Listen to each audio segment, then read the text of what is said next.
Halo pemirsa channel kabarpenumpang.com. Tidur di kendaraan umum karena perjalanan yang melelahkan sudah jadi hal yang lumrah. Namun bagaimana kalau tidur Anda terkombinasi dengan suara mendengkur atau mengorok? Bila pancaran suara ngorok cukup keras, tentu saja akan mengganggu kenyamanan penumpang lain dan pastinya membuat malu si pengorok. Terlebih jika ada yang dengan iseng merekam dan mengunggahnya di media sosial. Sebenarnya tidur ngorok berarti menyeratkan tidur Anda tidak nyenyak, karena suara yang ditimbulkan berasal dari aliran udara saat bernafas tidak lancar alias terhambat. Kabarpenumpang.com merangkum dari berbagai sumber.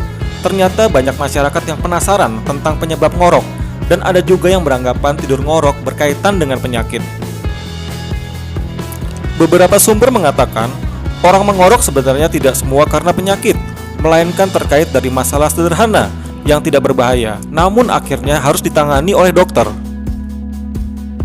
Penyebab orang mengorok bisa dikarenakan karena struktur mulut. Orang yang memiliki pangkal lidah tebal lebih berisiko tidur ngorok karena saluran udara menjadi sempit. Orang obesitas atau kelebihan berat badan juga lebih mudah untuk ngorok karena jaringan di bagian belakang tenggorokan menghambat aliran udara. Minuman alkohol pun bisa menjadi penyebabnya bila dikonsumsi terlalu banyak. Jika Anda memiliki penyakit sinusitis dan amandel, bisa juga menyebabkan tidur ngorok, sebab saluran pernafasan terganggu karena hidung tersumbat atau saat amandel membengkak. Namun tidak perlu khawatir, sebenarnya ada beberapa hal yang bisa dilakukan agar saat tidur dalam moda transportasi Anda tidak mengorok. Berikut ini ada beberapa hal yang bisa mencegah agar Anda tidak mengorok di moda transportasi.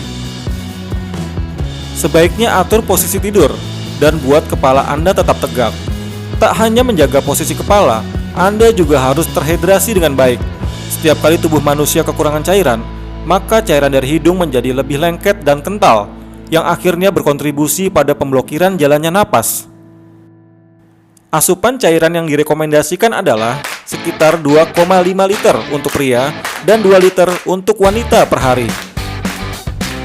Bila kursi Anda cukup luas untuk berbaring, pastikan tidak terlalu tidur telentang, sebab saat Anda berbaring, lidah bisa mundur ke belakang dan memblokir saluran udara yang menyebabkan Anda mengorok. Anda mungkin tidak ingin duduk tegak selama penerbangan 3 jam atau lebih, namun Anda perlu mengetahui bahwa semakin Anda berbaring, maka semakin mungkin Anda mendengkur. Oke, demikian tips singkat dari kami. Nantikan konten menarik lainnya hanya di channel kabarpenumpang.com. See you!